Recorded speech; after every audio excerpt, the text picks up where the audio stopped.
yonent yàlla Muhammad sallallahu alayhi wa sallama wax nañu ci xadis boo xamante ne sayyidatuna Aïcha radiyallahu anha moo ñu ko nettali xadis bi ñëw na ci Buxaari. sayyidatuna Aïcha mu ne bés dafa laaj yonent bi sallallahu alayhi wa sallama gersu ci biir julli, nit ki di julli di gersu, moo xam ay bëtam lay gersu wala boppam lay gersu, ban taxawaay la am ci julli.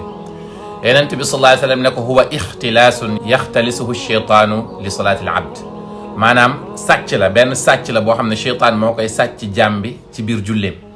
am na sax ci beneen riwaaya yonent bi sallallahu alayhi wa sallam mu ne nit ki bu gersoo ci biir julli yàlla daf ko naan lan nga gis lu rafet lu ma gën a rafet ba tax nga gersu. nañ ci bàyyi xel, dafa garaaw, dafa mel ni dafa am lu muy wàññi ci sa yool lool nga jàkkaarloog yàlla tabaraka wa taala ngay xool leneen wala ngay gersu. imaamul Junaydi rahimahullah dafa am benn bés benn ndaw xale bu jigéen ñëw ci moom di jooytu ne jëkkëram daf kaa takkal wujju. mu ñëw nag ba jub imaam bi dindi maanaam niqaab bi mu defoon mu dindi ko ne ko ku mel ni man, maanaam ci taar, ku mel ni man naka lañ koy takkalee wujju. imaam Junaydi dafa daanu xëm. ba mu jógee nit ñi di ko laaj naan imaam yow taaru ko jigéen ki moo la xamal wala mu ne kalla déedéet. mu ne ba mu dindee taaram bi, ba mu dindee kanamam bi yéemu moom ci taaram, damaa fàttaliku suba yawmal qiyaam bu yàlla jàkkaarloo weeg mbindeef bi wuri kiiraayu taaram bi moom ak matam bi naan leen lan moo leen doon wuruj ba ngeen bañ maa topp. mu ne loolu laa fàttaliku ma xam. léegi nag nit ki buy julli na fàttaliku loolu, na teewlu loolu, xam ne yàlla tabaraka wa taala la teewlu.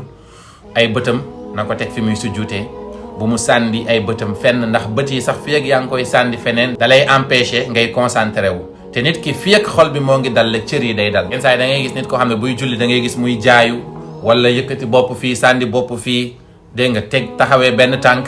ça montre que ne xol bi dalul. xol bi moom bu dalee ci yàlla teewlu li muy wax moom cocc lay def, ndax cër yi dañuy refléter li nekk ci xol bi. kon nañu bàyyi xel bu ñuy julli ñu xam ne dañoo jàkkaarloog yàlla tabaraka wa taala.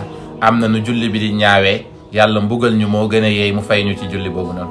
yàlla nañu yàlla may teewlu ci suñuy julli, dégg nga li yàlla wax ci alquran walladina hum fi salatihim xaashi'un, xushu' boobu noonu yàlla nañ ko yàlla may bi jaahi rasulillahi inda allah. di leen informer que ni Ndaanaan Faydu dañoo am benn institut bu ñu def en ligne tuddee ko Ndaanaan Institut ci njiitalu Oustaz Aboul Abbas At-Tijani ak équipe bi mu àndal. dañuy distribuer ay cours en ligne pour nit ki bëgg a mën lire alquran wala mokkal alquran wala lépp lu jëm ci xam-xamu diini. képp koo xamante ne loolu intéressé na bëgg nga cee am plus d'infos mën nga ñëw message ci numéro yii nii par WhatsApp. numéro bi kenn mënu kaa jot lu dul par WhatsApp.